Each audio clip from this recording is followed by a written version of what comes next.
Assalamualaikum dan salam sejahtera. Saya ucapkan kepada yang sudi singgah ke channel Razik Izani. Okey, untuk chapter 3 pula kali ini saya akan sharekan tentang dekat korang tentang target of computer network. Okey, korang belajar computer network ni untuk target apa? Apa sebenarnya target computer network? Okey, pada slide yang pertama, type of application communication. Okey, kat sini saya nak terangkan ada 4 kategori: client to client, client to display server, client to server farm, client to enterprise edge. Okey, kita guna short form je lah. C to C, C to D, C to S, C to E. Okey, mula-mula C to C ni. Okey, macam mana korang nak tahu ia adalah tentang C to C? Okey, yang paling ringkas sekali saya boleh terangkan tentang C to C ni adalah waktu korang bekerja di office. Okey, korang akan communicate antara satu sama lain tidak menggunakan line telefon biasa, tetapi menggunakan talian atas rangkaian. Seperti contoh, saya boleh cakap untuk korang buat video call bagai WhatsApp, daripada Telegram. Itulah C to C. Okey, apa pula tu C to D? C to D ni pula adalah untuk korang kontrol pada server. Untuk kontrol pada server ni macam mana? Contoh, korang nak kontrol manage pada sistem, nak upgrade dia punya website, sistem, database dan sebagainya. Itu korang untuk kontrol lah. Untuk kita sebagai klien, untuk kita access ke dalam tu. Kemudian kita pergi ke C to S. C to S ni lebih ketekan kepada email personal. Contoh, korang mesti terfikir mana datanya @gmail.com, @yahoo.com, @hotmail.com. Okey, dia ada mail server yang tersendiri, dan inilah function dia. C to S ni adalah server farm di mana jika orang hendak berdaftar, hendak register, hendak menggunakan email, hantar email, hantar dokumen PDF, Word semua melalui mail server. Contoh macam syarikat saya sendirilah. Contoh, andai kata saya ada syarikat suatu hari nanti, Razik Izani Enterprise. Contoh, jadi saya akan buat satu mail server, saya akan tulis @razikizani.com. Contoh macam tu ya. Jangan kecam saya, insya-Allah, amin. Taklah ada impian dapat macam tu. Okey, C to E pula. C to E ni tentang web technology. Okey, web technology ni dia lebih kurang macam distributed system, macam C to D tadi. Cuma C to D ni adalah untuk kita control server, untuk control tentang PHP, tentang database, tentang apa benda yang kita nak update dalam sistem tu, untuk kita manage kan. Macam mana kita nak shutdown ke, apa ke. Tapi C to E ni lebih dikatakan sebagai website yang korang simpan. Contoh, korang nak buka website pasal macam sekarang ni MKN, tentang portal SPA, SPP dan sebagainya lah. Okey, seterusnya kita akan pergi ke organization the existing information. Okey, ini adalah step by step ataupun SOP yang korang perlu tahu tentang nak organize sesuatu information, tentang apa benda yang korang nak buat. Okey, first kali korang kena tahu summary dia. Apa benda yang korang target jika korang buat sesuatu sistem? Apa benda yang korang target jika korang buat sesuatu perkara? Apa target goal dia? Pada siapa korang guna? Mudah ke tak? Dan sebagainya lah. Okey, korang mesti ada target suatu benda. Korang tak boleh pakai main buat je. Contoh, korang cakap nak buat donat. Okey, kenapa donat tu bulat? Kenapa tak buat petak ke, 3 segi ke, bintang ke? Okey, sebab donat tu nak buat betul bulat. Dulu masa orang yang mencipta donat tu adalah dia punya konsep dia. Kenapa dia orang buat macam tu? Contoh. Okey, network requirement pula tentang korang nak guna barang apa yang korang guna. apa yang diperlukan sewaktu korang nak jalankan sesuatu perkara, sesuatu projek tu. Takkanlah korang nak potong kabel network guna pisau rapuh, kan? Lepas tu current network requirement. Okey, sesuatu projek tu korang harus kenal pasti apa kekuatan dia, apa kelemahan dia. Biasalah sesuatu perkara mesti ada kekuatan dan juga kelemahan. Tak ada yang sempurna. Okey, kalau current network requirement ni saya suggestkan korang buat dalam 2 atau 3 design untuk dibandingkan dengan design pertama.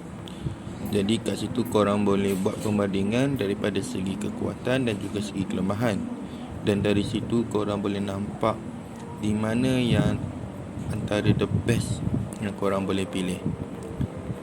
Okey, physical network design ini nombor 4. Propose network design. Okey, sebelum korang nak buat apa-apa, korang mestilah ada design sesuatu area network. Contoh, takkanlah korang nak combinekan contoh. Okey, sini letak PC, sana letak internet, sini letak modem. Lepas tu kabel internet pula ke hulu ke hilir ke sana kemari. Kan dah tak cantik tu, dah serabut. Kejap sambung sana, kejap sambung sini, kejap sambung sana, kejap sambung sini. Jadi better korang buat satu design untuk korang aturkan dia bersambung daripada mana ke mana, gerak mana ke mana, mana ke mana. Itu lagi better.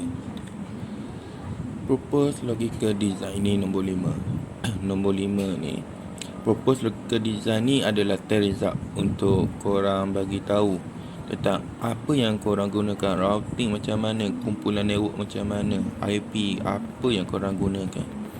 Macam ni saya boleh bagi contoh korang sama ada nak guna secara real device ataupun secara dalam avatar saja.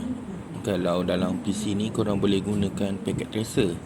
Macam saya lebih sukakan guna packet tracer sebab ia mudah dan ia lebih nampak jelas macam mana cara kegunaan, macam mana sistem network itu berjalan. Kalau korang nak guna yang real device punya pun boleh, tak ada masalah. Tapi besar lah pula. Korang kena susun router, ada switch, ada PC. Untuk demo-demo lah, untuk korang showkan semua.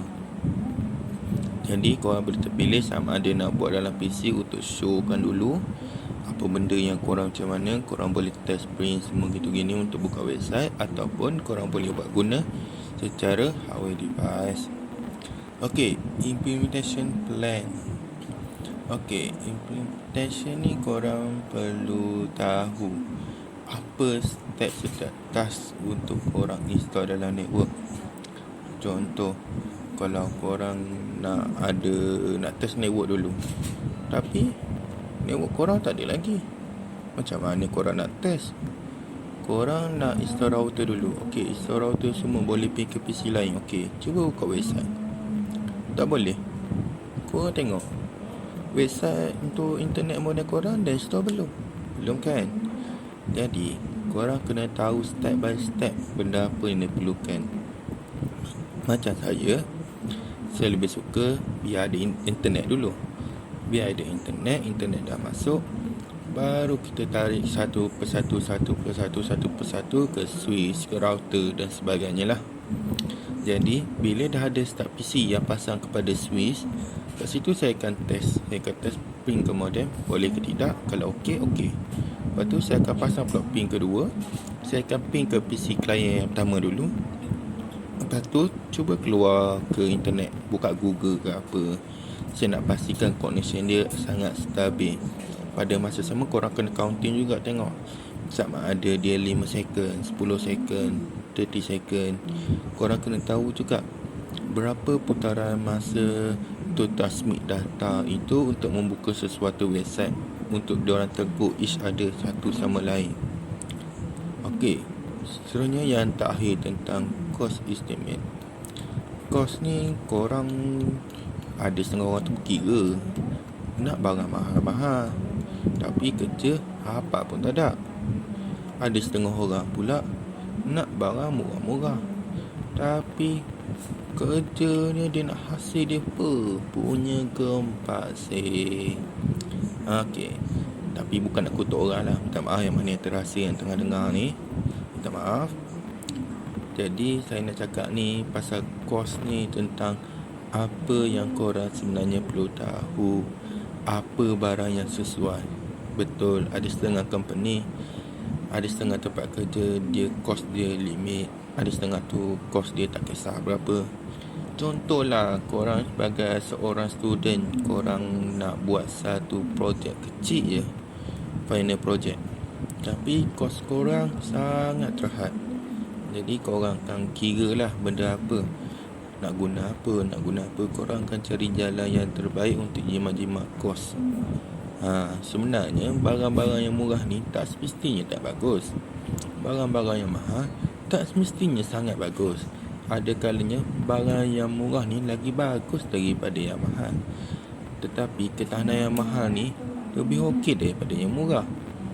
Kat situ korang kena tengok, korang kena kaji apa benda untuk tidak merugikan korang dan untuk korang boleh guna pada masa yang lama. Okey, itu saja tentang chapter 3 yang saya share pada kali ini. Saya harap video ni dapat membantu korang lah untuk menjadi seorang juruteknik IT, juruter IT. Korang guna untuk belajar ke apa, InsyaAllah masa akan datang saya akan share lagi apa benda yang saya boleh sharekan. Dan sama-sama kita lindungi kita. Ingat pakai mask selalu, cuci tangan selalu, supaya wabak ni dapat dicegah dengan cepat. Okay, insyaAllah. Okay, kita jumpa lagi di video akan datang. Assalamualaikum warahmatullahi wabarakatuh.